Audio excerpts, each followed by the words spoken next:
This time I'll call the Haywood County Board of Education meeting for August to order. This time I'd like to ask Dr. Rogers if he'd lead us in our board prayer, immediately followed by the Pledge of Allegiance. Board members, please rise for the invocation. Let's pray. Most kind and gracious Heavenly Father, Lord, we thank you for the opportunity to call upon you in these times.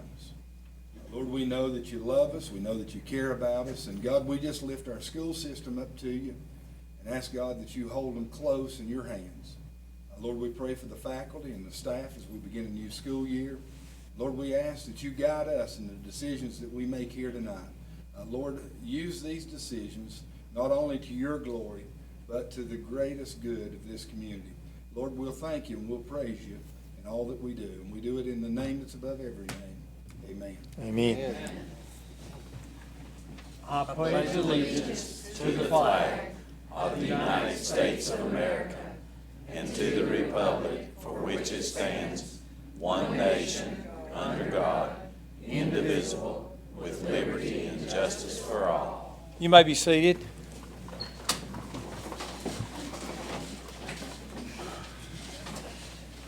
Board members, our next regular board meeting will be held Monday, September 13th here at the Education Center at 7 o'clock. Are there any other announcements that need to be made? I've got a couple of announcements that we need to recognize. Mr. Clark is going to join us remotely.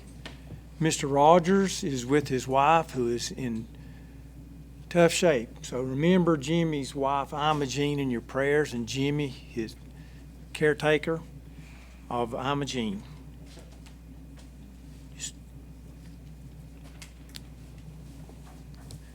We need to be with Jimmy. Under another announcement is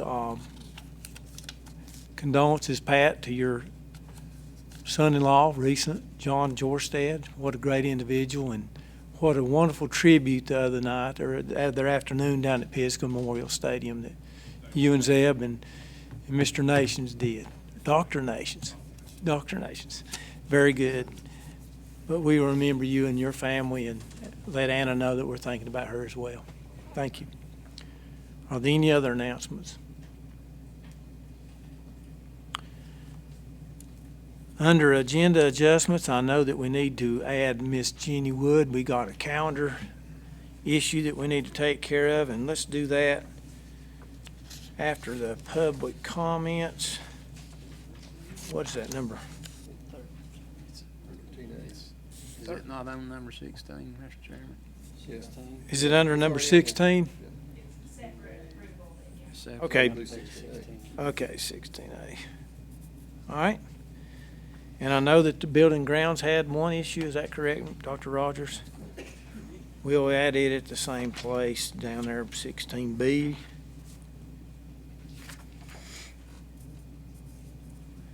And I think finance had a couple of issues. We'll do that where we normally do the regular financial monthly reports, okay? Mr. Henson, are you acting as the chair tonight? Okay. 26A. All right, we'll do 26A. Very good. This time I'll ask for approval of the agenda as presented So moved. and amended. Second. Mr. Francis has made the motion, second by Mr. Kirkpatrick. Any questions or discussion on the motion on the floor? There being none, we'll vote. All those in favor say aye. Aye. Opposed? Motion carries unanimously. Thank you, Ronnie. Next on our agenda, we've had a request from our Haywood County Farm Bureau, Don Smart, to address the board.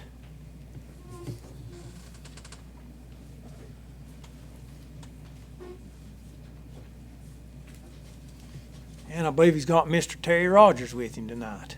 Hey, Terry. Yeah, you have to have a backup.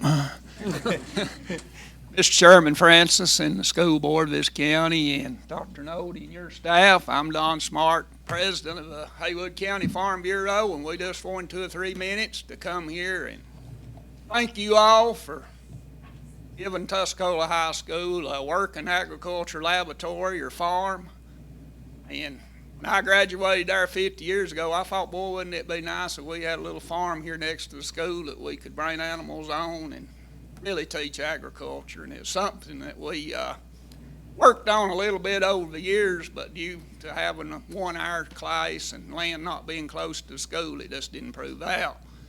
With land to join the school, and if you're, I guess, 4x4 curriculum, where you have 2 hours, it's going to be great. And we appreciate you recognizing the importance of agriculture. It's what it said that you need a doctor sometimes, and sometimes you need a lawyer, and you may need a preacher, but you need a farmer 3 times a day.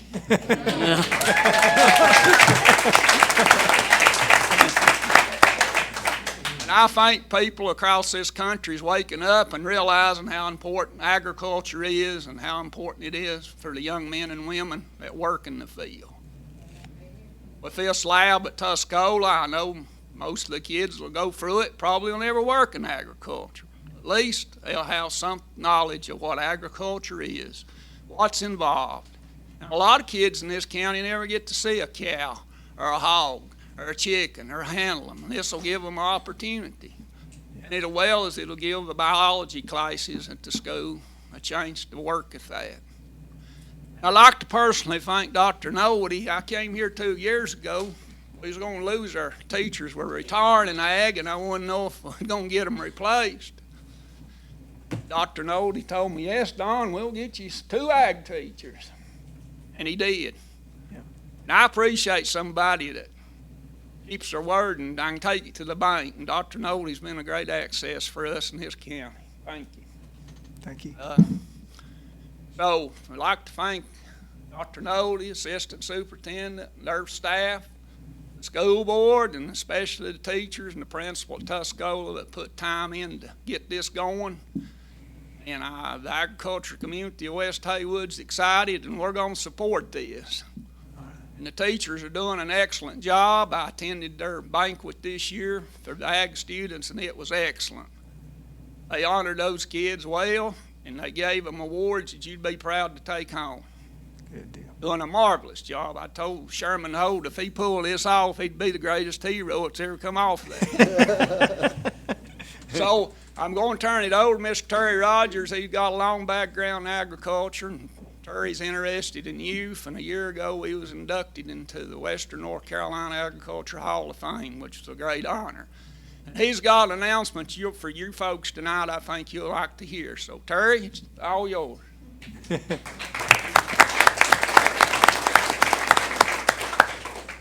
Thank you, School Board. As Don says, I'm passionate about agriculture, and I'm passionate about teaching these young people about agriculture and about living on the farm where their food comes from.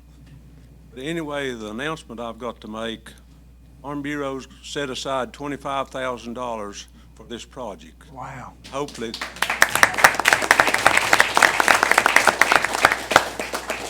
and we're hoping this will initiate other people to step up and help this project out. I'm sure it will, Terry. Thank you. Thank you.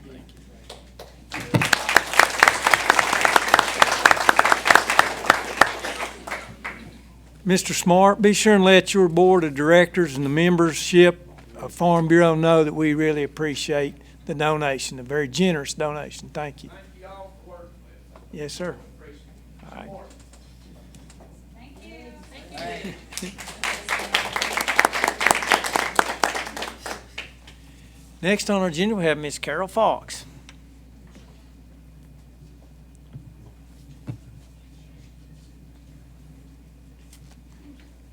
Good evening, Chairman Francis and members of the board, Dr. Nolte, Dr. Putnam, and Ms. Barker. I have the privilege tonight of introducing Miss Erica Smiley, who is going to talk to you about a wonderful opportunity that some of our high school students had last year and provide them, recognize some of the students and provide them with a gift. So, Miss Erica Smiley. Okay. Hello, good evening. Again, my name is Erica Smiley, and I am an American history and also AP US and AP Government and Politics teacher at Tuscola High School. I'd Last spring, I was contacted by the European Parliament Liaison Office in Washington, D.C.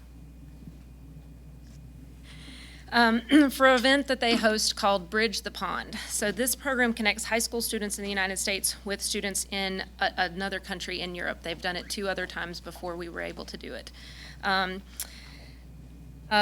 What they do is the kids will get together and they discuss and brainstorm ideas for their community and their country, things that the students themselves come up with.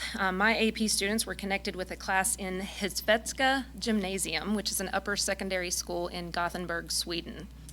After an initial meet and greet held over Google Classroom with the help of Miss Kim Jackson, we appreciated that. The kids met in early May, had their little meet and greet, kind of exchanged contact information, and then it was all up to them. And they completely, on their own, completed projects. They had free reign over what they discussed within those groups. And then we came back together on May 28th, and the students in combined groups, so there was U.S. and Swedish students in these groups together, presented their ideas to solve various issues. The ideas were presented to a Swedish member of the European Parliament, as well as diplomats from both the United States and Sweden. And I was very, very proud of these students for their initiative and their professionalism during this event that they completely did on their own. So tonight, the European Parliament Liaison Office sent gift certificates and gifts for the students, so I just wanted to present those.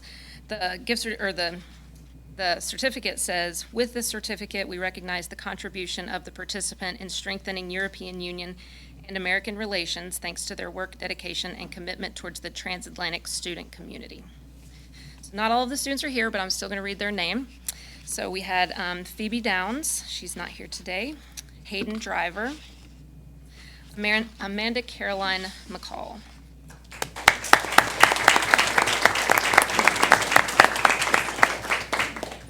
Ella Larson.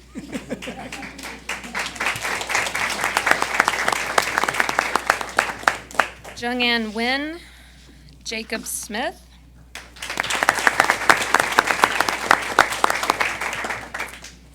Sydney Stevenson.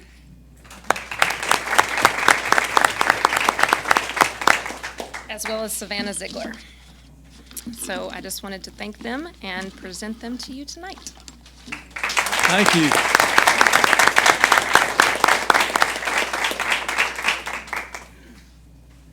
If there are family members here that want to get a little closer for a picture, feel free. Thank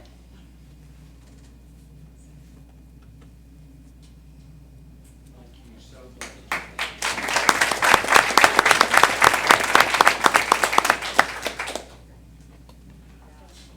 Congratulations, students.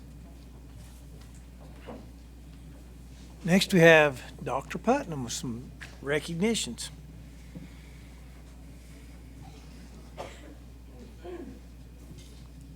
Mr. Chairman, members of the board, we have with us tonight Coach Bishop for Tuscola High School Wrestling Recognition and Honors.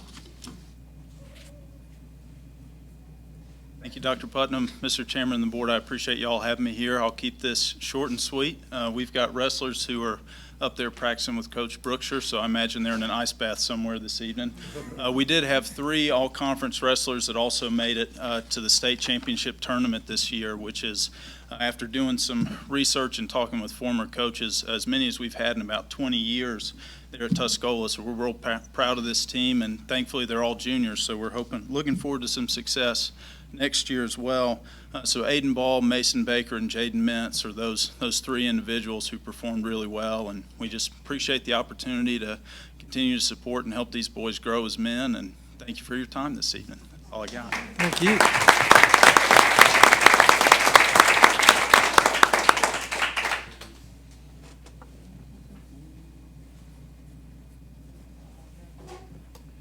I think Dr. Nolte's going to pinch hit for Mr. Hines. Yes, sir. Try. Honored to do so. Mr. Hines Try. could not be here this evening.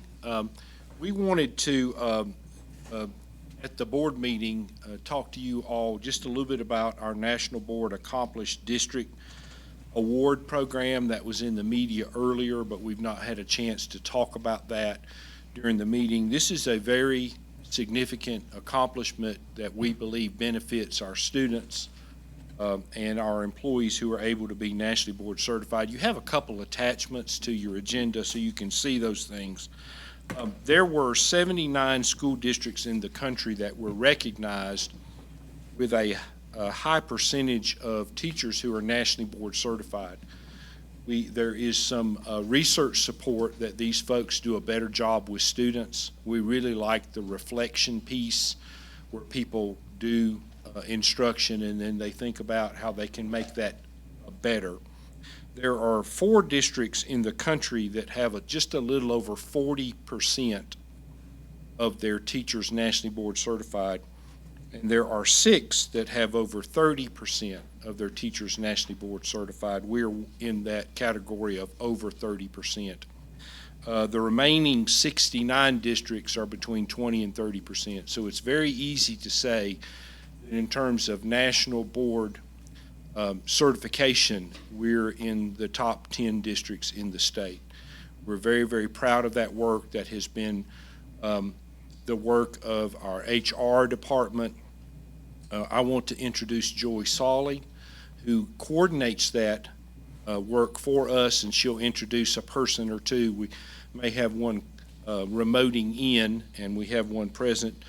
Joy is one of our very accomplished school counselors, and then in additional duties, she serves to coordinate the national board preparation work that we do in the school system. Joy. School Board and Central Office, thank you so much for the support that you give to National Board. Because of your support, we are able to get this wonderful recognition, which I think is amazing. It's a national recognition.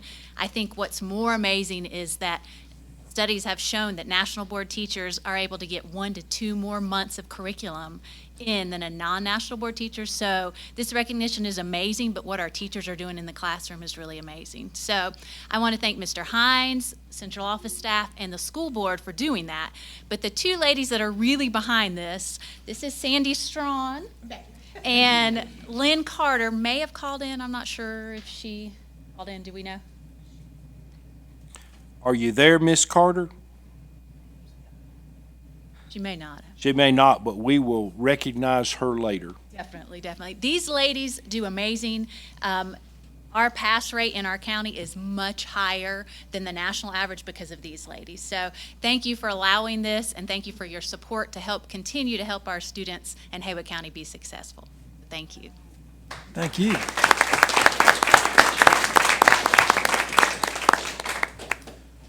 I just want to say we enjoy this, Lynn and I. We enjoy reading all of the entries that come to us, and we work really hard to be sure that they're working and doing exactly what the National Board is looking for. And we have amazing teachers in Haywood County that are so hard workers. And we thank you for your support, and we thank Mr. Hines, who really encourages us. And we appreciate you the honor tonight. Thank you. Thank you.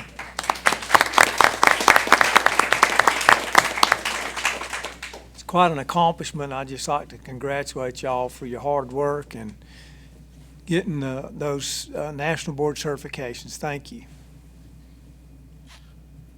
Next we have Dr. Nolte. I think I'm Mr. Hines again. That's correct. You know, last year when we started our first full year, really with COVID-19, Mr. Hines and the rest of the central office came to you and ask you about starting an employee assistance program.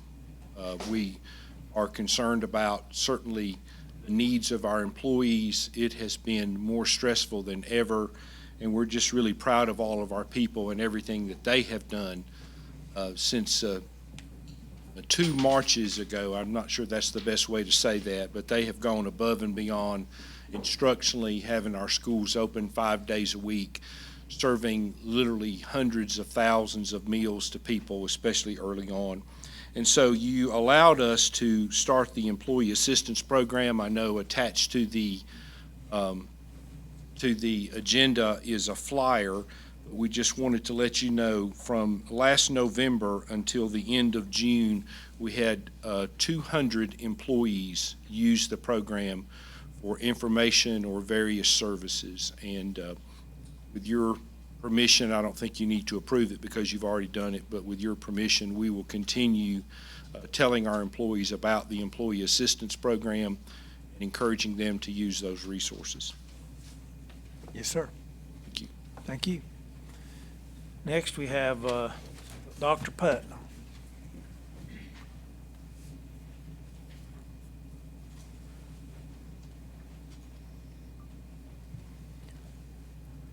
Mr. Chairman, members of the board, I wanted to give you an update on guidance that will be shared with administrators and teachers in the coming days. Know that the guidance provided here was worked on in conjunction with the health department. I'll start, there are 10 highlights here. I may pause on some of them just for greater explanation. But the following safety measures are what we are going to focus on in the coming year. Number one will be cohorting or grouping. Assigned seating will be strongly suggested for contact tracing purposes. This comes in to play in cafeterias and other large settings where we can utilize the cafeteria by grade level for the purposes of contact tracing. This also comes into play in the classroom as kids work in groups, keeping them with the same group where possible. So again, if contact tracing is needed, we're able to do so by identification of cohort or group. Item number 2, social distancing at a minimum of 3 feet. Number 3, good hand hygiene routines. We used that last year. Every classroom is equipped with a hand sanitizer foam at 70% or greater alcohol that's dispensed for good hand hygiene routines. Item number 4, reduce or eliminate use of shared materials and devices where that's practical and feasible. Number 5, routine cleaning, especially high-touch areas, and that's something that we'll go over with the custodians in particular, but also with teachers within their classrooms. Number 6, increase ventilation, using open doors and windows for enhanced ventilation when and where that's possible. Probably the biggest item, though, number 7, these are not in any level or rank in importance, but this one I want to emphasize because this is how we move forward safely, is promotion of stay at home. All of us have a part, teachers, students, parents, all staff members. When you're sick and you have one of the symptoms, please, please, please stay at home. If we do that and all will take part in that, then we can abide peacefully in the same building and keep everyone in classes. Number 8, we have to have a COVID room with designated staff monitoring. Number 9, masks are optional. Properly worn masks will only reduce the possibility of being a close contact if the positive person was wearing a mask. So wanted to put that disclaimer out there. Just because you're wearing a mask does not mean you will not be identified as a close contact. Both positive and person next to you would have to be wearing a mask. And that was the guidance given to us by Department of Health and Human Services. Students who develop symptoms at school will be expected to wear a mask until pickup. So if they are a symptomatic child that is identified while at school, they'll have to go to the COVID room. They'll be monitored by a designated COVID person, and while in that designated COVID room, they'll have to wear a mask. That's for a symptomatic child.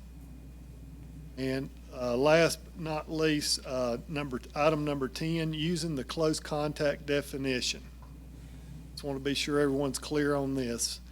That definition has not changed. It's within 6 feet for greater than 15 minutes consecutively or cumulatively without a properly worn mask. So the definition of close contact has not changed, and this is the definition that Department of Health and Human Services, as they do contact tracing, will be using. Might there be any questions? Any questions for Dr. Putnam? Dr. Nolte? I'd like to add one comment. We've received lots of communication about additional guidance. We have been in ongoing conversations off and on with public health. We have one more meeting tomorrow, so I suspect late Tuesday, unless we get really busy on something that's more imminent, late Tuesday or early Wednesday, we will send out final administrative guidance across the board. Some of those things will be very similar to what worked real well last year. Some of that might change. The specific purpose of the meeting tomorrow is to look at our measures for closing classrooms or changing school schedules.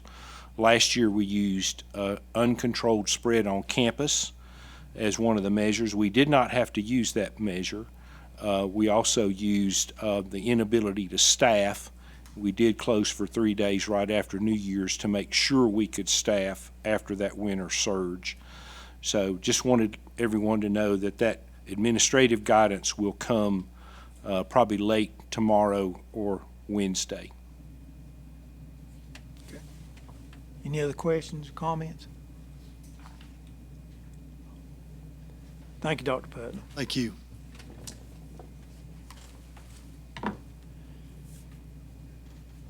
Now is the time period designated by the Board of Education for public comments. This time is set aside for comments from the general public in regard to matters of concern to the public.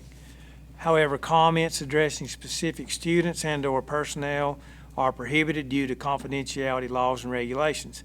Comments are limited to 3 minutes.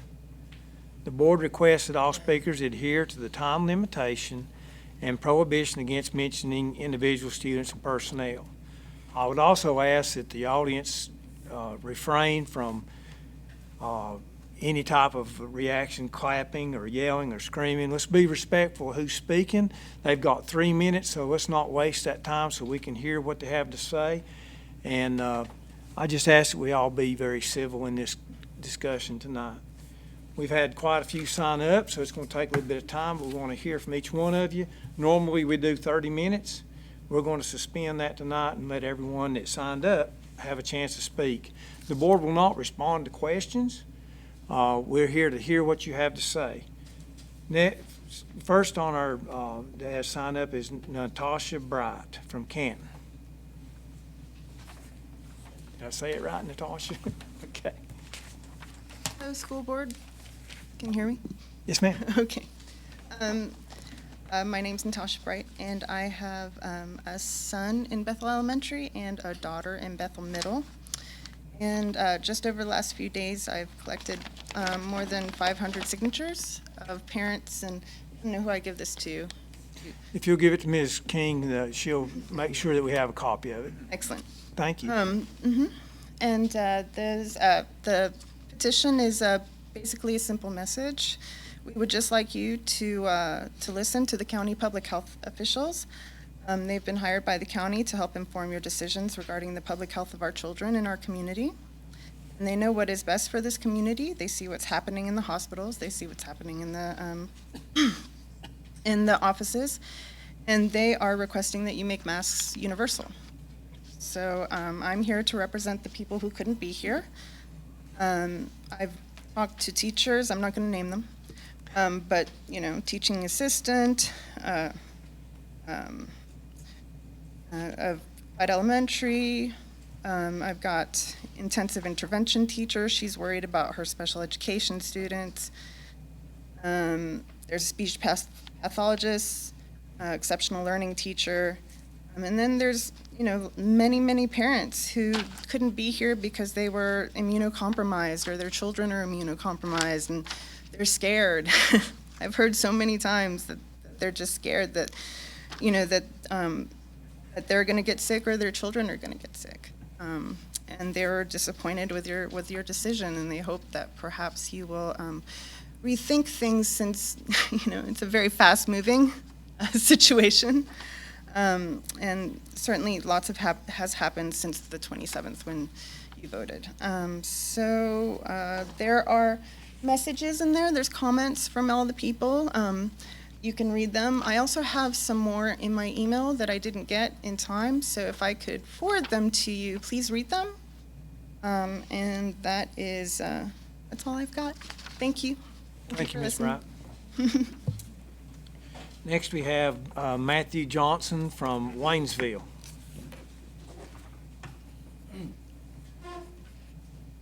Good evening, and thank you for allowing me to speak with the board. Mr. Francis, I truly appreciate you responding to my previous emails this past week. Dr. Nolte, thank you for allowing me to have this time. And Dr. Putnam, thank you so much for really touching upon probably 5 or 6 of the questions that I and my family had true concerns around. And I appreciate you mentioning 9 out of these 10 are very similar to what we did last year. One thing obviously missing is going to be that mask opportunity that prevented us from having to stop school because of outbreaks with children. I think I came up here wanting to ask a lot of questions. My biggest question so far is, a statement leading into a question, would be you guys made the decision on July 27th to not require masks in schools. And on the 26th, Haywood County had 27 new cases. And since then, there have been a total of 237 new cases that have come into our county, not including cases reported over this past weekend. We are on an uptick of over 104% the week that you guys made this decision. I'm very unclear as to how you made the decision, what research, what statistics are giving you the proper guidances to make this decision. You've made it abundantly clear that medical recommendations, professional people that are experts in their fields, won't really give clout to anything that they do in your minds. You guys hold a seat to uphold the safety and continued education in person like you guys are shooting for. And at this point, if we move to remote learning because there's an outbreak in a classroom, doesn't that defeat your true purpose to have in-school kids back together? I just foresee that you guys did such an amazing job last year. There were so many opportunities that this could have failed, but man, your staff, your faculty, your board members all did such an outstanding job with keeping our children safe. I'm truly at a loss as to why my special needs at high-risk child has to be put into the hands of people that don't trust medical professionals. I'm truly at a loss. Again, Mr. Francis, I truly appreciate my opportunity to speak with you, the board, and I really honestly feel as though my last question will be, when is the number going to be that you guys think about reversing your decision to keep our children safe, your grandchildren safe? When does that happen? Numbers are on the rise. That's what I want to leave you guys with. Thank you guys so much for your time this evening, and I truly appreciate the opportunity. Thank you, Mr. Johnson. Next, we have Tyler Beamer from Maggie Valley.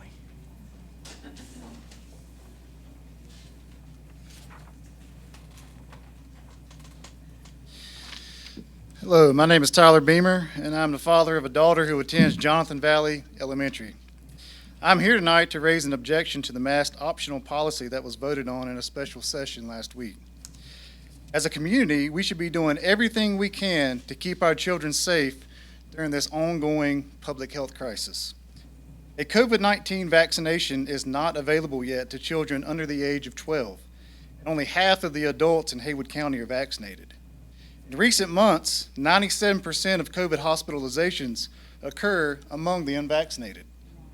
Allowing children to go maskless at school will inevitably cause COVID outbreaks to occur at our schools and thus a return to remote learning. Many COVID outbreaks have been reported in our community already, including one in the maintenance department at Haywood County Schools, and students have not even returned to the classroom. The new Delta variant is considered highly contagious. Some liken its transmission to chickenpox. Having a mask mandate last year kept my child learning in person. I think there is one thing that we can all agree on, and that is that children need to be in school. We should take every precaution in order to achieve this goal. This is not a partisan issue. This is not about freedom or liberty. There are many laws in place that limit people's freedom in order to keep other people safe, such as seatbelt laws, laws against drunk driving, so on and so forth. This is about the health and well-being of our children, something that we should never take lightly. I plead with this board to reverse the early decision and make masks mandatory for everyone, unvaccinated or vaccinated. Parents should never have to make the decision to educate their child or keep them safe and healthy. It is the responsibility of this board to ensure that those two things happen simultaneously. Thank you for your time. Thank you. Next, we have Kay Miller from Haywood County.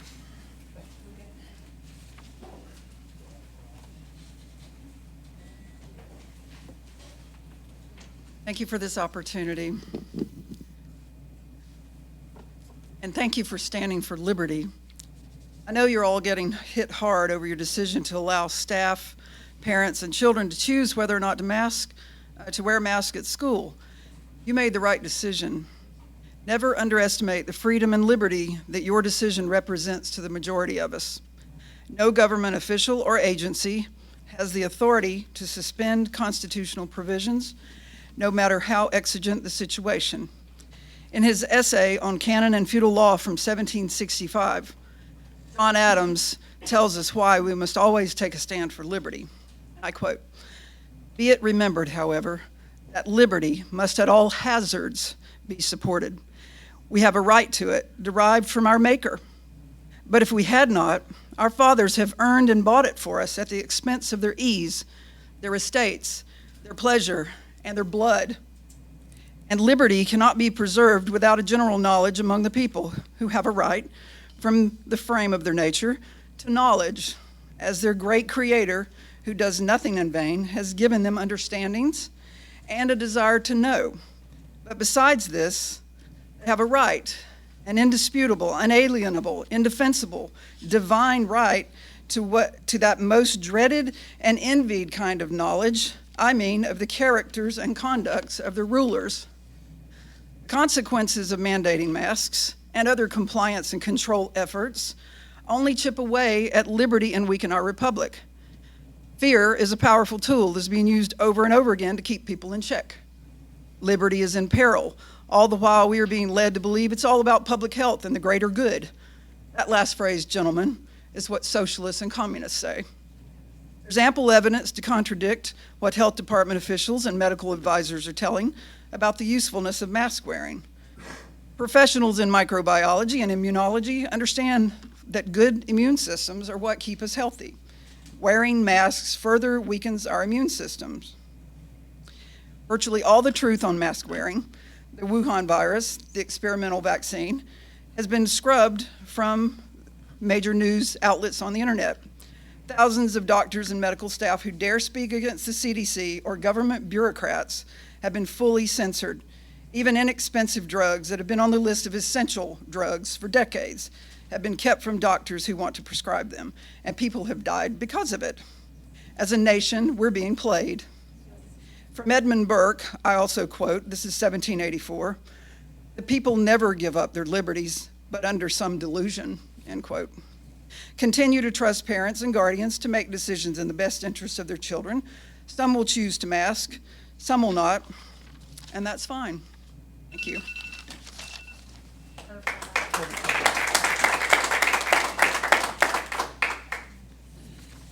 Next, we have Mary Beth Cochran from Canton, North Carolina.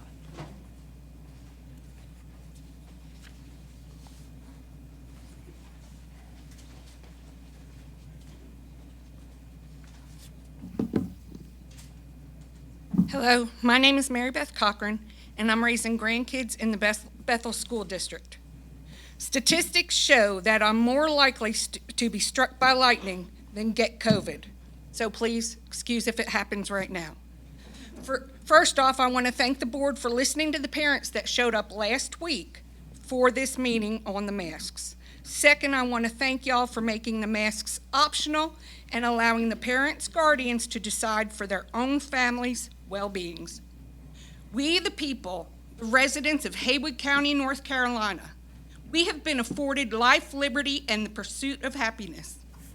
I, for one, know that my grandkids aren't happy, and neither am I. I have a grandson who has ADHD and possibly autism, and he can't keep the mask on. He had 29 days of absences during virtual learning because he can't do it. He needs to be in school. These kids came from homes where there was homelessness, domestic violence, drug addiction, and I've had them for 6 years now. I got them out of a slump, and when the pandemic hit, they went right back to where they were. These kids need to be in school because it's heartbreaking what's been done. There are way too many of these kids that have lost everything from being out of school, and they won't get the opportunity to get back what they've missed out on. It's sad because these kids are our future. They have been let down and left behind way too long. We need to see what we can do to get these kids possibly back to as much normal as they can. I have so much more to say, but I don't have enough time. So I just want to thank y'all, and I believe that it is each family's individual decision to make for their own family members. I, for one, will not be sending my kids with masks. I also will not get them the vaccine because who's to say 5 years from now that it won't come back that my 12-year-old granddaughter is now sterile from getting that vaccine. To each their own. Do what you want. I got the vaccine because of my mother-in-law, but who's to say I won't have something wrong 5 years from now, but I'm older. So thank you for listening. I appreciate y'all. Next, we have Carrie Brown from Waynesville.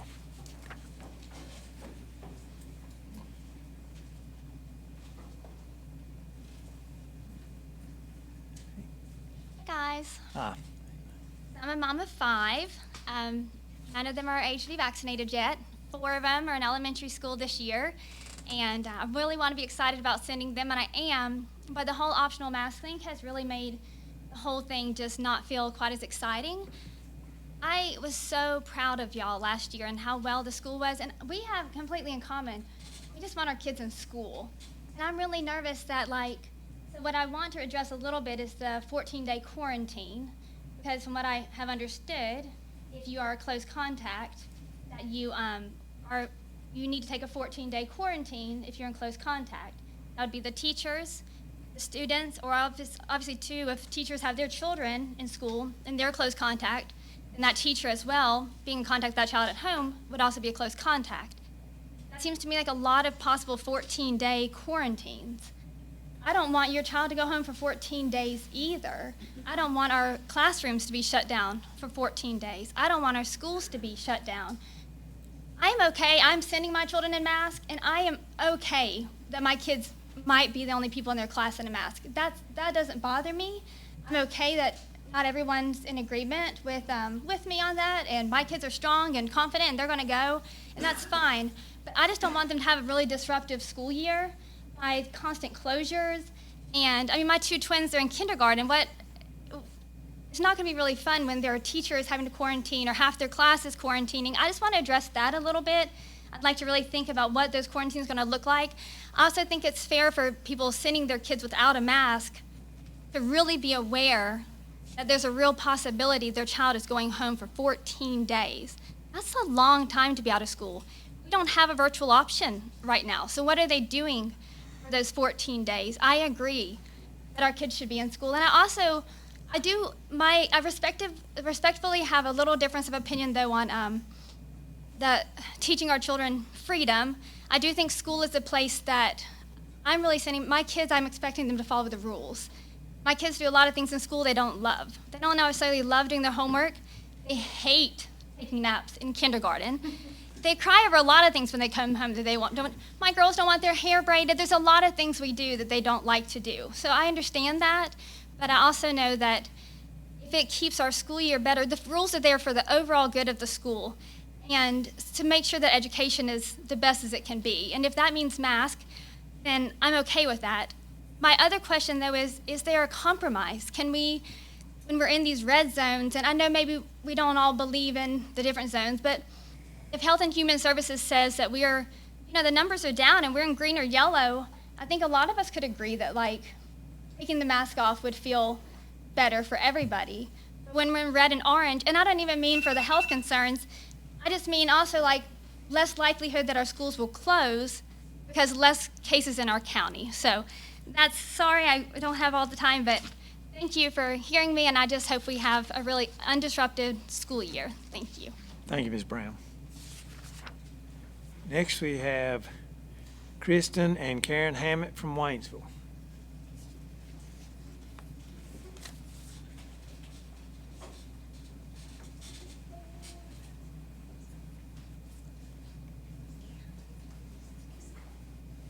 I'm Kristen Hammett. This is my sister, Karen Hammett. We are both from Waynesville. We are products of the school system. I have grandchildren who will eventually be in the school, but are not. At this point, Karen is a retired elementary school administrator. I wanted to first commend Dr. Jabin for being a voice of calm, logic, and reason, and a source of reliable information based on science, not innuendo, and for his efforts to promote the public health. I'm disappointed in the board's decision to make mask optional. It's contrary to the advice of the American Academy of Pediatrics, CDC, and the local medical community. This is not a situation where one's child behavior only endangers himself or herself, but all others in the classroom of school.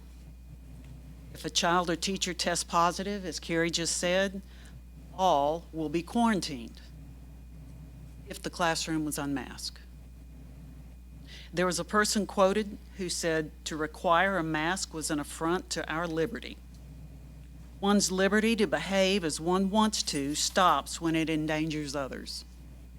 One's liberty to drive on the left side of the road is willingly given up to give all of us safer.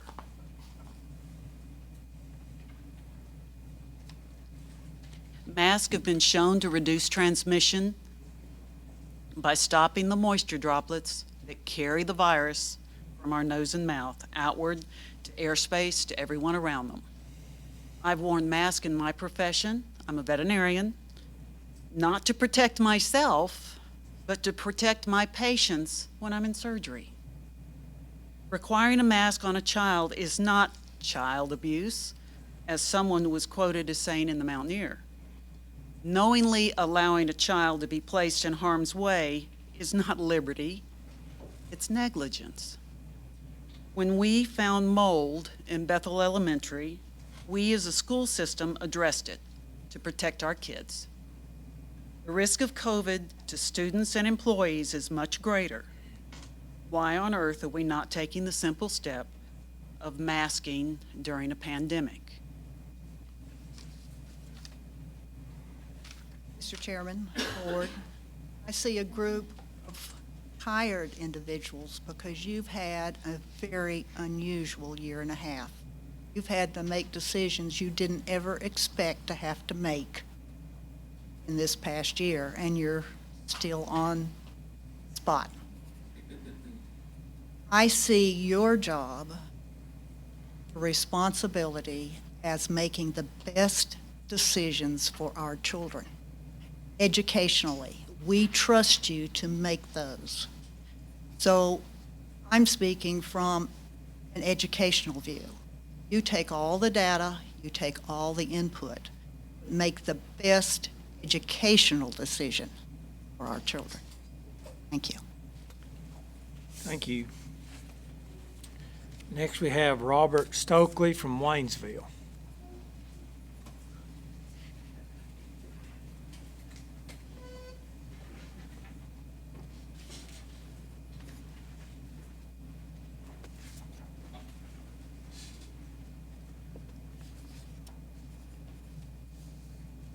I just want to speak about masks and the decision that was made about children not being able to wear masks.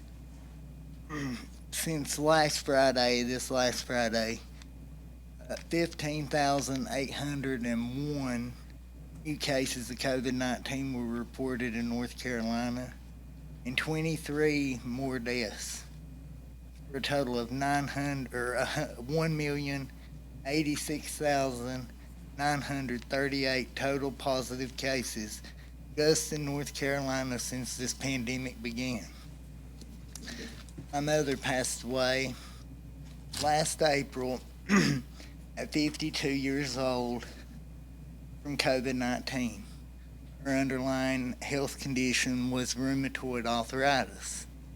And, you know, she was fine one day, and that night she couldn't breathe, and she had to be rushed to the hospital, and she just never came off life support. But it doesn't do any good to stand here and argue about masks or to convince anyone they should or shouldn't wear masks, and I'm not going to do that. But I am going to ask the board that if they won't require masks, to at least give parents an option to do remote learning like there was last year. Right now we have no option. It's either send them, they may get made fun of for wearing a mask, they may not be cool or want to fit in, so they may take that mask off, and so that does no good, you know. And you know, if we're all going to, you know, be adults about it, I guess you could say, we need to figure out what is best for our children, because no one really knows. There was a pandemic about 100 years ago, and they did rule that wearing masks were legal, and the Supreme Court said that making masks legal in a public pandemic was legal and lawful. And I just want y'all to take that into consideration, and if we have no other option, at least make it to where we can have remote learning, because we have the equipment from last year. It's there, it's ready. You know, I'm sure when school starts back, within a couple weeks, we're going to have some audio on virtual learning from some school, because there will be an outbreak. And so that's all I have to say about that. Thank you, sir. Next, we have Janet Preston. Am I saying that right? Yes, sir. Okay, RN.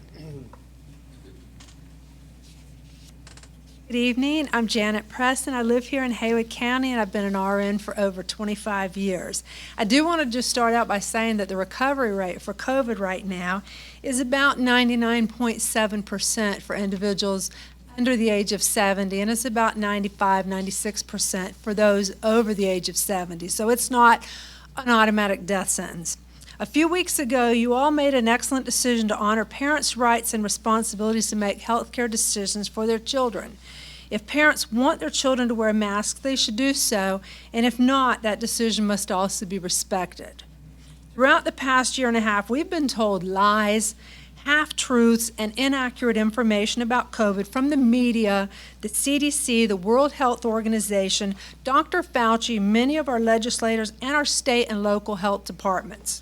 Examples include mask wearing and all iterations of no mask, one mask, two masks, mask while exercising, mask while you're home alone, etc. I'm sure you all remember this. Masks are not effective against viruses due to particle size, and no mandate will change that. I can argue this all night, as I'm sure many pro-maskers could as well. However, in the interest of time, with all due respect, you are not qualified to make health care decisions for the thousands of children in our school district. In fact, there isn't a physician that is, including Dr. Jabin. Every child has different and unique medical and psychological needs and must be viewed as an individual. Please do not try to practice medicine and mandate masks, vaccines, or any other medical remedy. Focus on your expertise where it belongs, which is education. Thank you.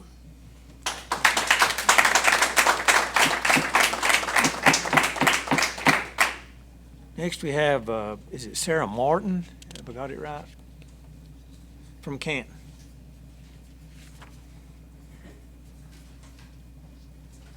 I'd like to thank everyone for letting me speak. I hope you can hear me just fine through my mask. Some of you all may recognize me. I was actually the science teacher for the early college for 15 years.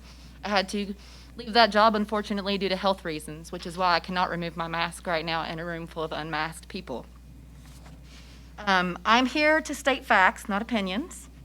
Facts that I hope will be heard. I'm also here to present some questions that I hope will be taken seriously.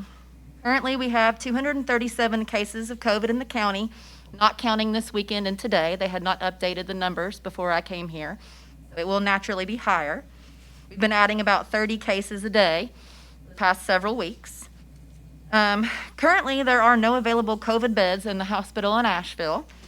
The nurses who work there are begging people to get vaccinated and wear masks. I know several of them. I'm curious as to where our sick students and staff will go when people get sick. I know someone right now that's in the hospital fighting for his life from COVID, a 20-year-old who did not get vaccinated, is right now being administered antibodies. He just got married a couple of months ago. There's no room for these people there with the experts to help keep them alive. And so that is something to consider. If a child comes to school with COVID and we're not masking, the entire class is going to be close contacts. And we all want our kids in school. My daughter is so excited about coming back to school this year, and I'm to send her back. Haywood County has already had a cluster of COVID in our school employees. School's not even started yet. Brunswick County last week had 55 cases tied to a school without masks. Mooresville, North Carolina has 80 students currently in quarantine after only 4 days of school. They are now reversing their masking policy. They had decided to make masks optional, and they've realized that that's not a good idea, as they've already had to quarantine far more students. Union Academy in Monroe has had 49 actual cases of COVID that resulted from a COVID cluster in their school. Those are actual cases. They have 150 students and staff in quarantine. And I want to know what the plan is when we have to do this, because we will. I know that recently Mr. Francis said that he didn't feel qualified to make COVID protocol decisions, which I really respect. You know, he looked to the healthcare officials, and he is charging these healthcare officials with protocol design. But these healthcare officials have also asked for us to mask in schools. There is a school that is starting that is going to be a no-mask school, and so there are options for folks that don't want to mask in school. And so I just want to, say, we need to try to think of this anti-masking platform and decision as a political one. And I appreciate you all listening to me. Remember, that's not a choice; it's our children. Thank you.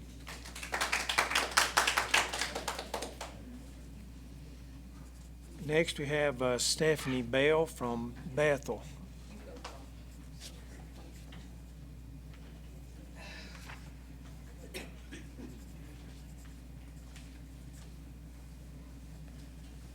Hi, guys. Here we are again. Vids being used as an attempt by the superpowers to see how far that they can push and manipulate the world's population. They're stripping your freedoms one by one. We'll see when you push back, but they're winning. I feel sad. I've listened to these people talk, and they're scared. They're terrified. They're terrified of their kids dying. They're terrified that they're going to get sick from us just living a normal life. And I will pray for them tonight, because that seriously breaks my heart that that's the case.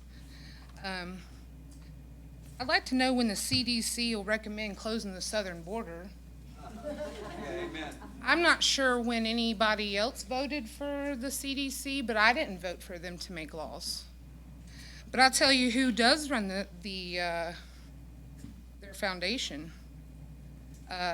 AstraZeneca, AT&T, Bill and Melinda Gates, Citibank, Coca-Cola, Clorox, CNN, Costco, CVS, Delta Airlines, Disney, Facebook, Google, Home Depot, Johnson & Johnson. This is the truth. PCR tests. They've been proven that they don't work. They give false positives. People don't want to hear the truth. I get censored off Facebook because people don't want to hear what the true facts are. That is the facts. The CDC just pulled those PCR tests for too many false positives. Go look it up. All of these companies that I mentioned, including Verizon and Walmart and Pfizer, Moderna, Johnson & Johnson, they've all played a role in the pandemic. I find it extremely alarming that they appear to have benefited greatly for all of this. And they're the ones making the rules. 2000, Y2K, 2001, anthrax, 2002, West Nile virus, 2003, SARS, 2005, bird flu, 06, E. coli, 08, financial collapse, 09, swine flu, 2012, the Mayan calendar, North Korea, Ebola, ISIS, Zika, coronavirus. They fearmonger the people. United, we stand together. They try to divide us by race, by gender. They try to separate the family. Now they're trying to separate our kids between masked and non-masked. All of us love our children. We all want what's best for them. Making them optional is the only way, and they should have remote learning for the people that are truly scared. These people are fear-mongered to death. They watch CNN and all these other ones that are telling them with a clocker right beside, people dying, people dying, people dying. Did you hear all these people come up here with these numbers from those false PCR, false positives? Where's the bodies in the streets? I say, yeah, we should have remote learning, but we should also have optional. My kids don't wear masks, their kids do. We can live together. Thank you.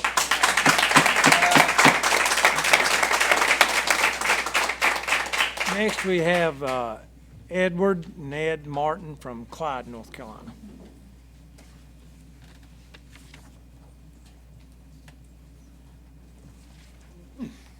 Chairman Francis, board, staff. I'm a father of 3 children. All 3 of them go to Riverbend. One's going into 3rd grade. Twins starting 1st grade. They're all just super excited about going back to school. One of them, my youngest son, doesn't like wearing clothes. I'm a little embarrassed by it, but he doesn't. He likes to go naked. He likes his penis to be hanging out. He enjoys that. I think some of you all who have boys probably get that. In the morning, when it's time for school, we have a conversation. I say, Eric, got your underwear on? Yeah. Let me see. Fine.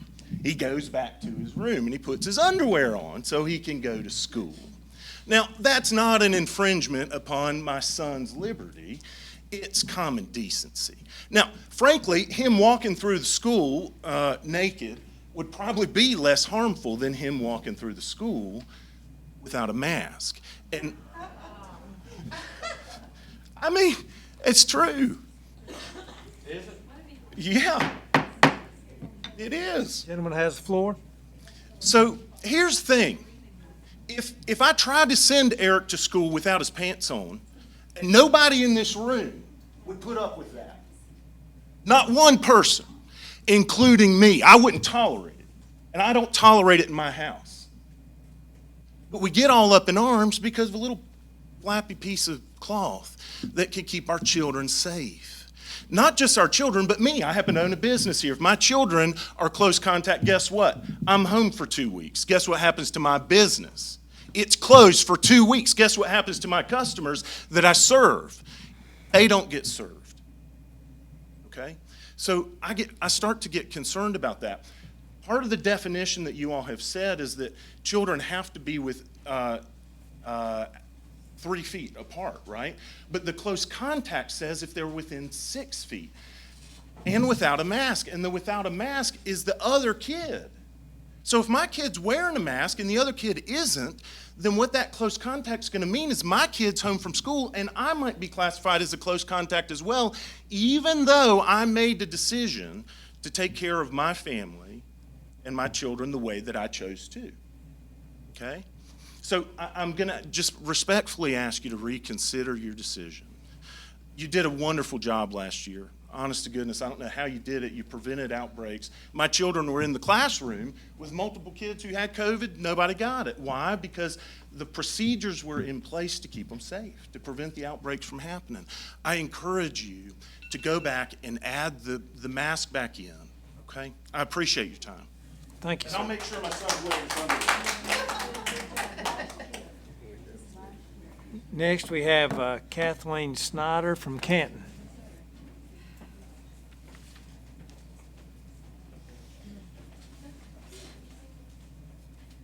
Hi again.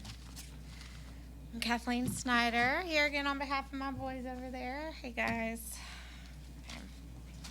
Before I begin, would like to point out that the understood you and what I have to say tonight applies to here advocating for mask mandates and not the board, because I appreciate the bravery it took for you to acknowledge the fact that you do not have the authority to dictate what is medically best for all of our children.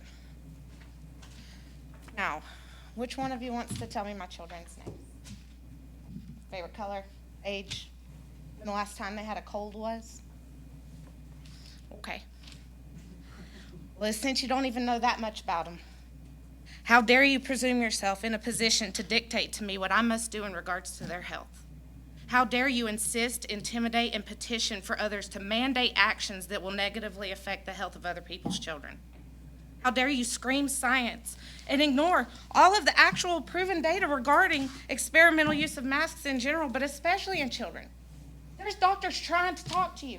They're trying to tell you what is real, what is safe, what is the reason you don't have to be afraid. But you choose to continue to listen to the same people that have flip-flopped, backpedaled, discredited themselves all over and over again. The same people that came straight out and told you that the very test they've used to determine the numbers that scared you into your homes for 18 months don't even differentiate between COVID and the flu. And you still drink up everything they tell you. Ask your local Dr. Fauci's to provide you with competent and reliable scientific evidence substantiating that the claims of masking children are true. Proof that masks are what made the difference. Masks themselves, not in conjunction with all the other measures that were taken. Swiss cheese. Or the fact that our kids are not statistically at high risk to be drivers of this virus. You're statistically zero chance. K2 through 12 mortality rate from or with COVID, 0.0003. If you want to continue to condition your children to be afraid of perfectly healthy individuals and force them to rebreathe moist bacteria every day, that's your prerogative. But I will not put my kids in real danger of bacterial pneumonia, hypoxemia, hypoxema, hypercapnia, or any other serious side effects of wearing a mask. The reason there were no clusters in schools last year had nothing to do with the masks. It's because our children are not drivers of this virus. You won't do this to mine. You have the right to alter your life however you see fit to cater to your paranoia. But you don't get to do it to me. You don't get to tell me how I have to alter my life to cater to your fear.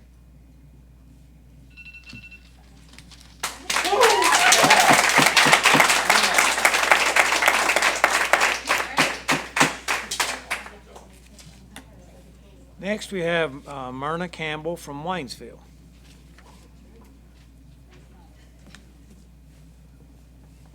Good evening. Okay. I'm thankful for the opportunity to speak tonight because I came away from the July 27th meeting with two major concerns. First one being the statement that Chairman Francis made that he thinks scientific communities have fallen prey to politics. Actually, I think just the opposite is true. The GOP and Fox News have politicized the virus so it's science that has been distorted by politics. My second concern is that the mask opponents who spoke on July 27th were primarily from one section of the county, East Haywood. Here's the breakdown of where they reside. Pigeon Center precincts, 4 people spoke. Canton Beaver Dam, 3 people spoke. East Fork, 1. So, out of 14 speakers, 8 of them were from basically the same section of the county. I didn't get all the names, but other opponents who spoke, 2 were from Waynesville and 1 from Crabtree. Tonight, thanks to the efforts of Natasha Bright, you will receive input from a much larger segment of the county, much more representative, I think. All three of my grandchildren participated in in-person learning when schools reopened last year. None of them expressed any discomfort from their masks. One was a preschooler and the other two were first graders. I never heard them complain about wearing masks. As a matter of fact, my 7-year-old granddaughter who resides in Buncombe County would get upset when she would see people without masks in the grocery store or in public settings. I believe masks and other safety practices their parents had in place kept all three grandchildren healthy throughout the year. But my granddaughter who lives in Buncombe County and her entire first grade class were quarantined twice because one child in the class tested positive. As I recall, Health Director Sarah Henderson talked about quarantining as a possible result if you choose to implement an optional masking policy. It's not going to be a successful academic year if administrators are forced to send entire classes home for 14 days to prevent mass infection. In closing, I want to remind you about what Chairman Francis said at the end of the July 27th meeting. He talked about dealing with tough decisions during his 21 years on the board and said, if we do something wrong, we'll make it right. There have been multiple outbreaks and clusters since your July 27th meeting, one in your maintenance department, and it's rumored, although not reported yet, that there are several cases in the mill in Canton. Please, things change on a daily basis, so please study the current information from the health professionals and reevaluate your optional mask decision. Reassessing your decision is the right thing to do. Thank you. Next, we have Jess Cook from Crusoe. Jess Cook, I'm sorry.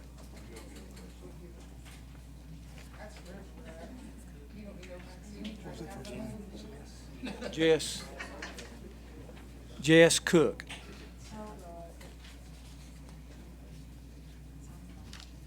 Chairman Francis and Board, thank you for the opportunity. I'm Jess Cook from Crusoe. At the last meeting, I spoke regarding law versus the Constitution, rule versus the Constitution, law versus rule. I referenced Marbury versus Madison and the U.S. Code, and you'll find my remarks in the records from the last. I would encourage you to have a look at that if you care to. Now, I've been listening to everybody here tonight. There are a couple points I'd like to hit here. My glasses on, put on my old man glasses. One thing that I've noticed, and I'm confident that many here have noticed the same thing, that we have on the news, we have Dr. Fauci, we have the CDC director, we have the Surgeon General on our news, and every now and then you get a blip coming out of the WHO. What's interesting to me is how these four expert authoritarian sources sometimes all have a different opinion on the same day regarding masks, regarding vaccination. This isn't about vaccination. I could go long and deep on that. We'll leave that out because of time. Now, there was someone, a man, he left as soon as our illustrious person over here began giving hard facts. He just got up and left. And he mentioned that parents shouldn't have to be responsible for educating or protecting their children. What? Your number one duty as a parent is the protection of your children. And your number one duty, number two maybe, as a parent, is to guide their education by whatever process, be it the public school, a private school, homeschool, or you're aiding them in understanding what someone else is educating them with. So anyone with that view, I would discount anything else they say. Now, we had someone else testify that there have been 30 new cases a day for weeks in this area, but we have only 230 cases now. Now, that's 30 a day times 7, that's 210 cases per week for several weeks, but there are only 230 cases. I think there's a problem with her math. Okay, now, last meeting, this entire area was full.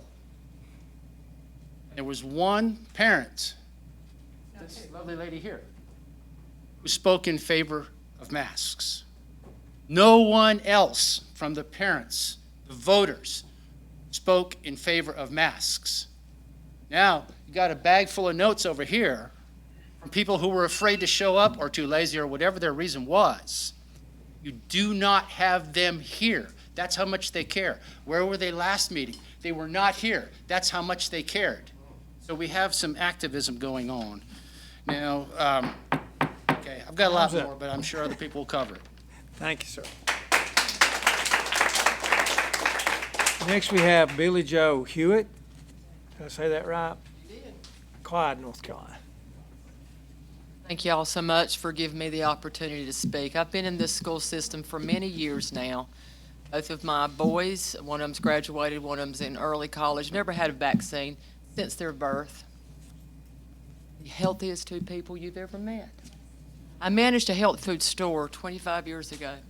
And when I had a 3-year-old come in from a bad vaccination, rheumatoid arthritis, and this 3-year-old had knots in her fingers and her hands, and she was crying because there was a bad vaccination. Now, we say this isn't about vaccinations, but I've heard parents here talk about wanting to vaccinate their children because they're afraid. Those children don't have a choice because they believe what you tell them. You're their parent. They love you. They trust you. So, this is not about any of that to me. This is about the fact that when I walked in here tonight, there was a prayer. First thing we had was a prayer.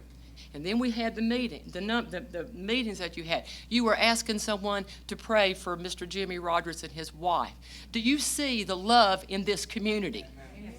Do you see that we know how to stand up and we know how to care? We don't run, we don't hide, we will fight if we need to for you too, regardless if you have a mask on. And there's only one person in here that's been true to the mask. That's that sweet lady right there, and I don't know who you are. But everybody else come off, take them off, spit, talk. Listen, let's be realistic here. That doesn't work, and it teaches our children to conform. And the bottom line on the mask is this. It is a satanic ritual. That's right. Yeah. Look it up. Look it up. Look it up. That's all I have to say. Thank you for making a good choice. My son graduates with honors this year from early college.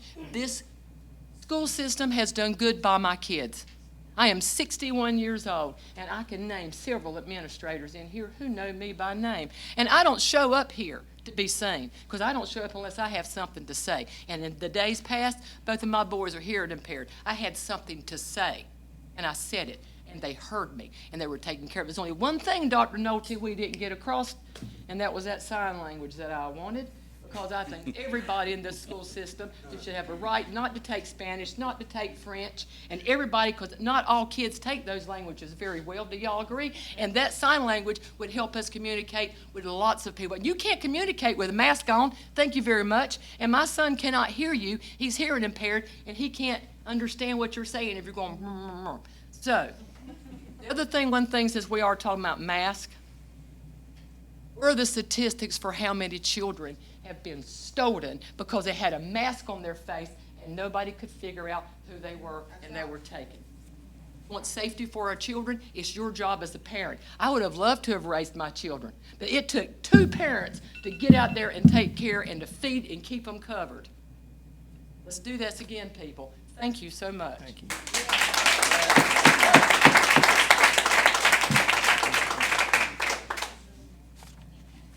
All right, Katrina King from Waynesville.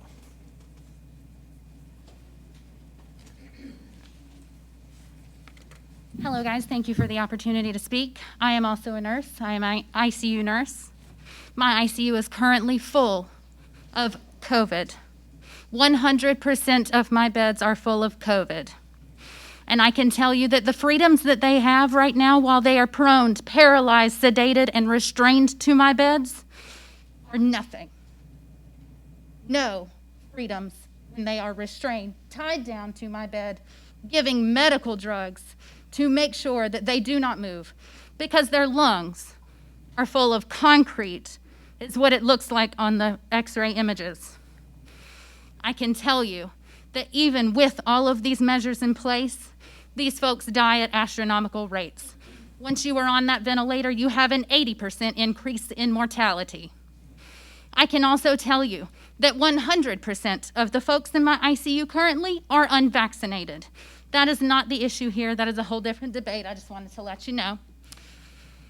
However, masks in and of themselves, this can be the difference between whether or not your child is a murderer. I like to see how you guys follow simple instructions with your restraint. However, this does not protect me. This protects you. I deal with COVID patients for 12 and a half hours a day. I am an exposure risk. However, I'm not in here going to spread it to you fine folks, whether I agree with you or not. I have more respect for than that. Also, the poor lady that left, I agree, we should do sign language. I like that idea. It is hard to communicate. Even harder to communicate when they can't ask you questions. It would be nice to be able to tell them things without being able to take down my mask. However, I think I've strayed from my original points. My child, I have 2 children. One goes to Haywood Early College and one is a child at Junaluska. My child at Junaluska is 8. He is too young to receive a vaccine. And let's face it, folks, I can send him with a mask. Chances are he's not going to wear it all day when he sees all of his friends without it. It's the nature of the game. However, like I said before, this mask does not protect me. His mask will not protect him. It is to protect his classmates. And I feel like it is a gross injustice to allow kids to infect other kids.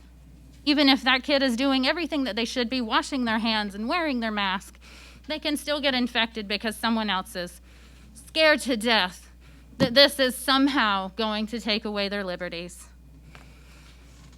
I can't for the life of me understand it because I see the liberties taken away as I wheel them down to the morgue. I am tired of double bagging my patients, and I am tired of wheeling them down to the morgue so that our security staff does not get exposed. I am tired of admitting these patients, and I am tired of dealing with it. I hope that you guys can, get this under control before it gets worse. Thank you. Next we have, please. Do you give them remdesivir? That's what floods their lungs. Let's have order in the room. Please. Be respectful of everyone in here. Okay? Well, let's have people quit calling our kids. Tom Durbin. Talking about penises, I'm out of here. Tom Durbin, please, from Waynesville.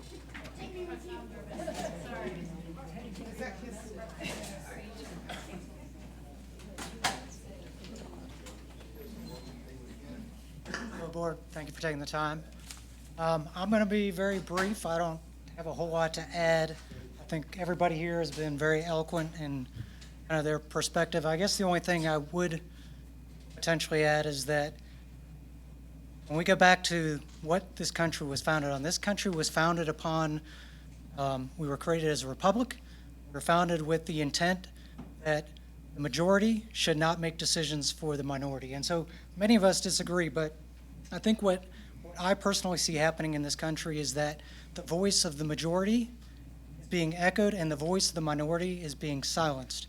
And I think our government's position, and I think what the decision that was made to make the mask optional supported what the spirit of this country was, which is that the people in the minority should still have the right to make their own decisions and do what they believe is the right thing to do. I don't believe much of the science that's being preached on our major networks every day. I think a lot of that is controlled. I've come to that decision. I think my Lord has helped me discern that.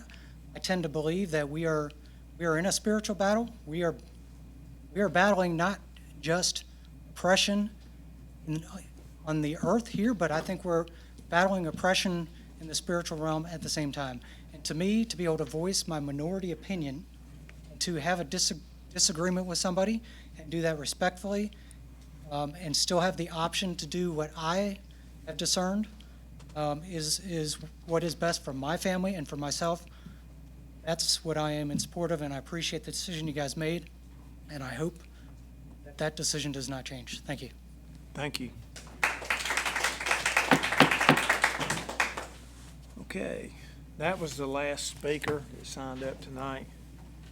Thanks for all the comments. Do we need to take a break? Okay. Let's take a 5-minute recess.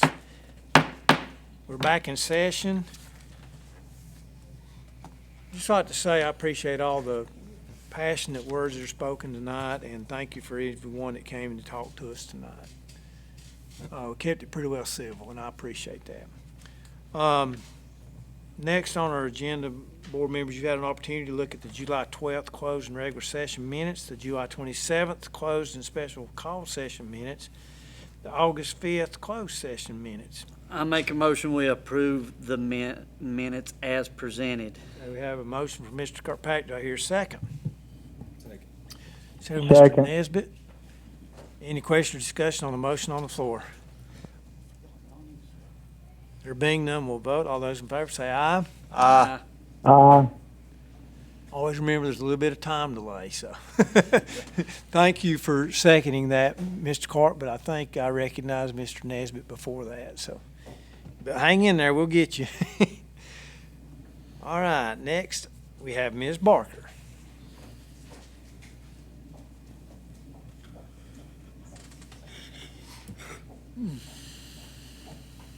Chairman Francis and members of the board, at this time I would like to ask for your approval for the memorandum of understanding between Haywood County Schools and the Haywood County Health and Human Service Agency. There's no change in that from the previous year's MOU, so at this time I would ask for your approval for that. I need a motion. Motion to approve. Mr. Henson's made the motion, second Mr. Kirkpatrick. Any question or discussion on the motion on the floor? There being none, we'll vote. All those in favor say aye. Aye. Opposed? Aye. Motion carries unanimously. Thank you. Thank you. Next, we have a couple items from Ms. Wood. I finally figured out there's two separate items. One of them is a calendar change that we had to add, and one is the waiver. Correct. So for your approval tonight, you have the calendar waiver for the 2022-2023 school year. Okay. Need a motion for. I'll make a motion. Mr. Nesbitt's made the motion. Do I hear a second? Second. Chair, Mr. Burnett. Any question or discussion on the motion on the floor? There being none, we'll vote. All those in favor say aye. Aye. Thank you. Opposed?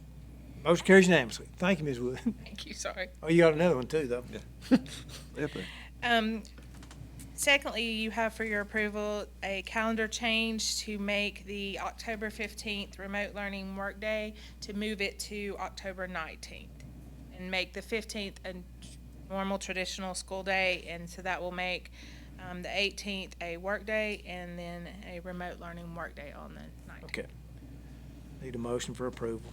So move. We have a motion from Mr. Kirkpatrick to approve the calendar changes as presented by Ms. Wood. Do I hear a second? Second. Second by Dr. Rogers. Any questions or discussion on the motion on the floor? One of the main reasons we did this was because when we were doing the AB week, we wanted each week to have a little bit of a break, and now that everybody's back in school, we moved it to the following week to give a little bit longer break the following week. So. Okay. Any question or discussion on the motion on the floor? There being none, we'll vote. All those in favor say aye. Aye. Aye. Opposed? Motion carries unanimously. Thank you. Thank you very much, Ms. Wood. Now we got a lot of stuff from Miss Brandy Stevenson. Ms. Stevenson. You gonna do building and grounds or? What Oh, I forgot to do building and grounds, but we'll just keep rolling. You and just we'll stay be right there. back. We'll just- Go ahead. And then we'll come back to building and grounds. I messed up. Go ahead. All right.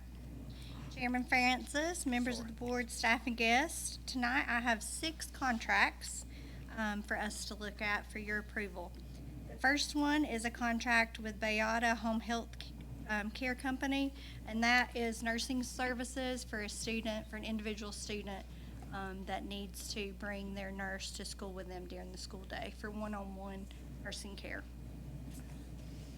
Need a motion for approval. So moved. Dr. Rogers made a motion. Do I hear a second? Second. Second, Mr. Kirkpatrick. Any questions or discussion on the motion on the floor? There being none, we'll vote. All those in favor say aye. Aye. Opposed? Motion carries unanimously.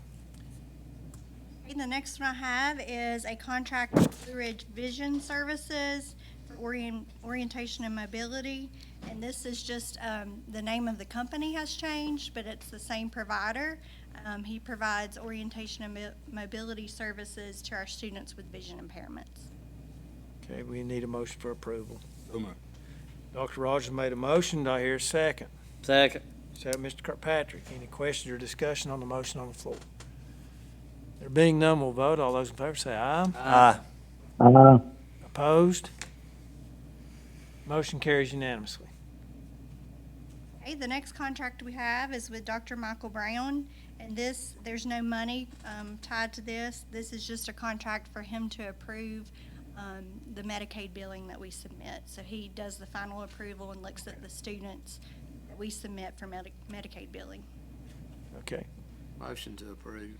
Mr. Henson's made a motion to approve as presented. Do I hear a second? Second. Second by Mr. Kirkpatrick. Any questions or discussion on the motion on the floor? There being none, we'll vote. All those in favor say aye. Aye. All opposed? Motion carries unanimously. Okay, the next one is with Western Carolina University and their audiology program. And so this is for students that we have that do not pass hearing screenings. And so we can work with WCU to provide follow-up and training for our speech-language pathologists. Okay. I make a motion to approve Western Carolina University audiology. Second. All right, we have a motion from Minister Nesbitt, seconded by Dr. Rogers. Any questions or discussion on the motion on the floor? There being none, we'll vote. All those in favor say aye. Aye. Motion carries unanimously. Okay, I apologize. The next one is with Continuum Pediatric Nursing. This again is for a student to provide one-on-one nursing care during the school day. And the reason why you're seeing two different nursing contracts this year is because each of these students need to bring a nurse from the company that's knowledgeable of their conditions and knowledgeable of their unique situations with them during the school day. And again, if we go with the nursing contracts, then we don't have to worry about finding a substitute for days that the nurse, if we employed a nurse, we wouldn't have to worry about a substitute. We don't have to worry about benefits and that kind of thing. Okay. So Need a continuing motion for pediatric approval. nursing. Okay. So moved. Second. Dr. Rogers made the motion, second by Mr. Nesbitt. Any question or discussion on the motion on the floor? So we don't have to pay for that, or we do pay for it? We pay for it, but We we're don't have to not administer it. our staff. We're Okay. we're going through an agency. Just curious. We pay a Any other questions? Contracted rate, basically, is what we're doing. Any other questions or comments? There being none, we'll vote. All those in favor say aye. Aye. Opposed?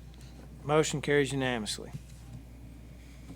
Okay, the next one is a contract that you guys approved last year as well. It's to use verbatim language service. And so this is a service that will provide translation with languages that maybe our ESL department is not familiar with. Like last year, they did Turkish, Arabic, and things like that. I remember that. Okay. Need a motion for approval. So moved. Dr. Rogers made the motion, Second. second Mr. Nesbitt. Any questions or comments on the motion on the floor? There being none, we'll vote. All those in favor say aye. Aye. Opposed? Motion carries unanimously.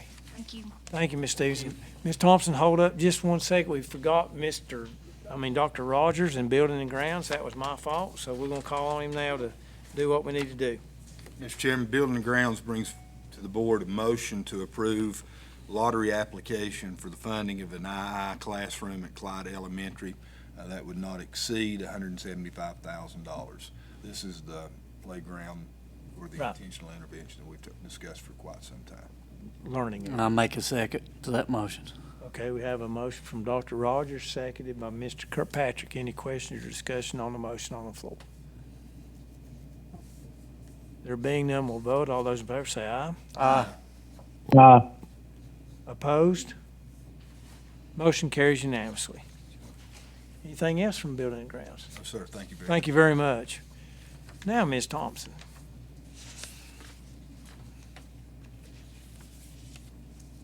What's wrong with your pain? Chairman Francis, members of the board, I'm asking for your approval for the elementary and secondary emergency relief funds. We also call these ESSER 1 and 2. Those are our asking for your approval for those. Two items, okay. Need a motion for ESSER 1 and ESSER 2 plan for approval. Mr. Henson made the motion, seconded by Mr. Kirkpatrick, is that correct? Correct. All right. Any question or discussion on the motion on the floor? I just want to say that I appreciate the hard work that our administration has gone through and making sure we have used the money that was given to us and making sure it was used in the best benefit to our county. So thank you guys for your hard work. I don't know how you've kept up with all that. I know, that's exactly. It's been a lot. I didn't keep up with it, but a I lot wasn't of looking at you.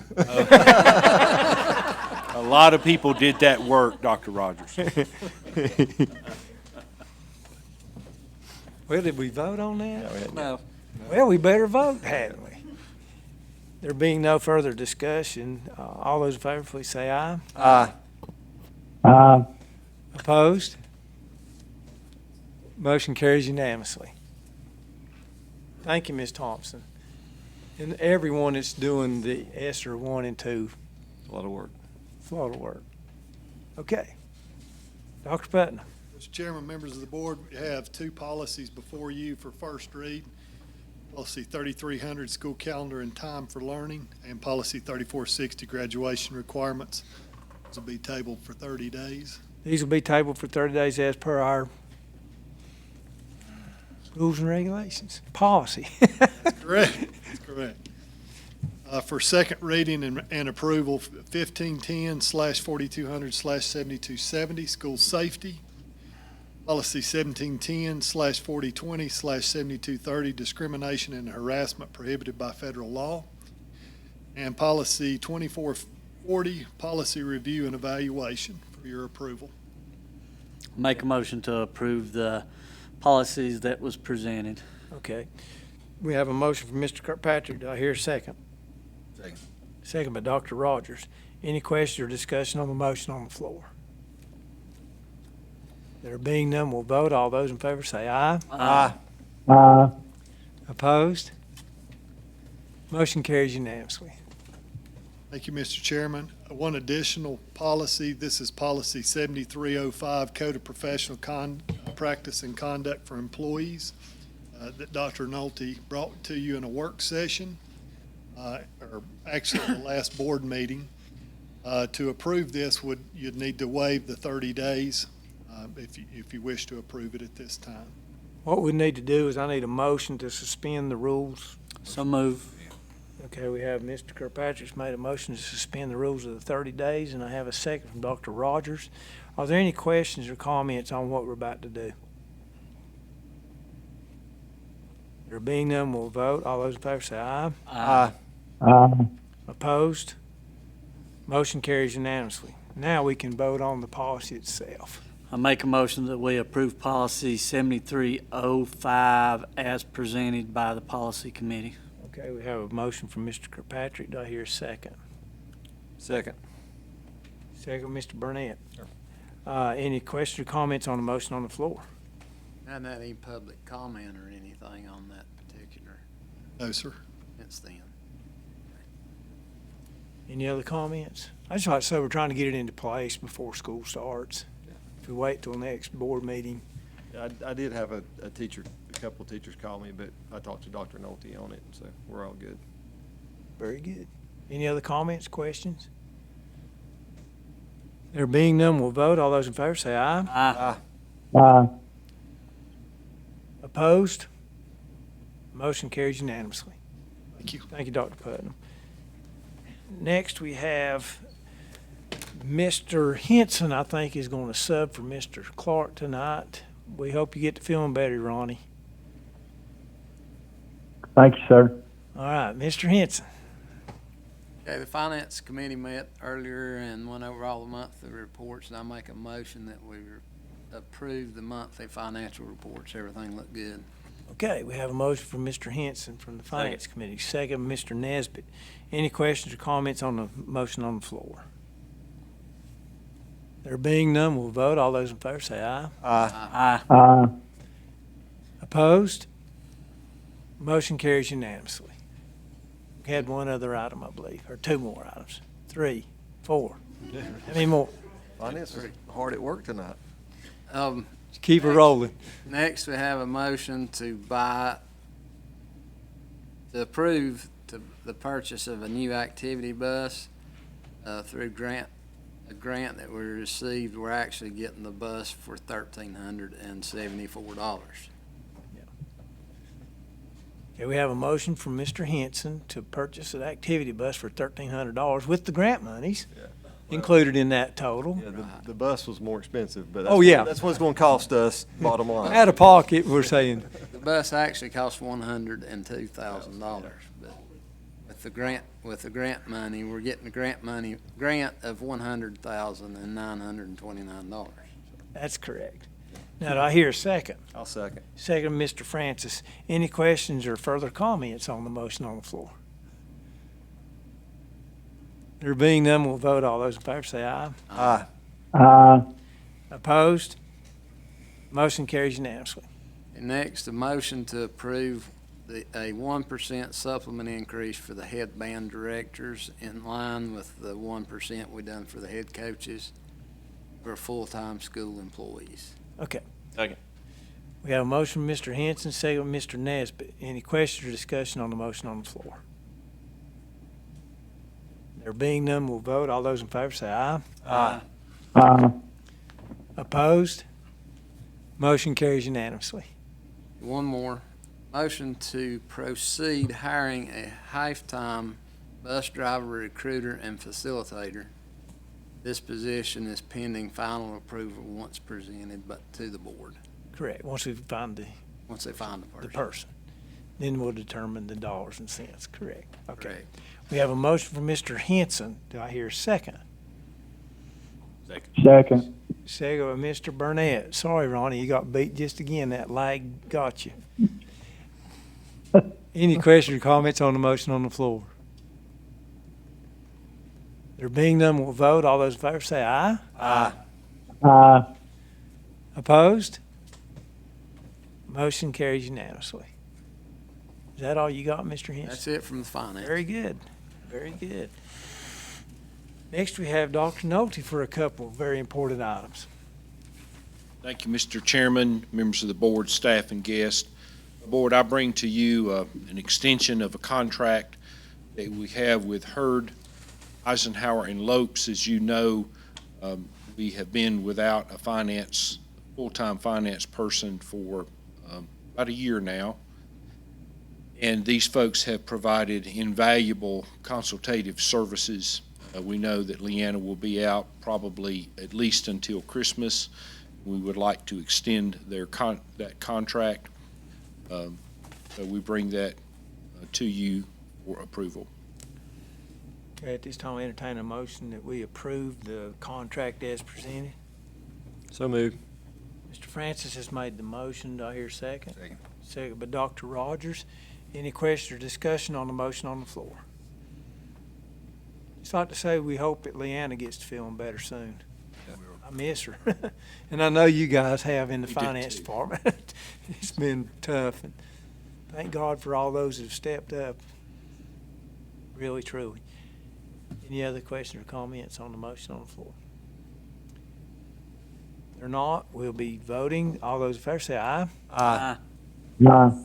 Opposed? Motion carries unanimously. Thank you, Dr. Nolte. Mr. Chairman, members of the board, at this time, I would like to bring to you the personnel that we discussed previously in closed session. For your information, we have 10 separation from employment, 15 employee status changes, 15 student teacher interns, and 1 leave of absence. For your approval, we have 20 employments. We have 38 employee status changes. I want to pull number 4 Okay. We'll come back to that one in just a moment.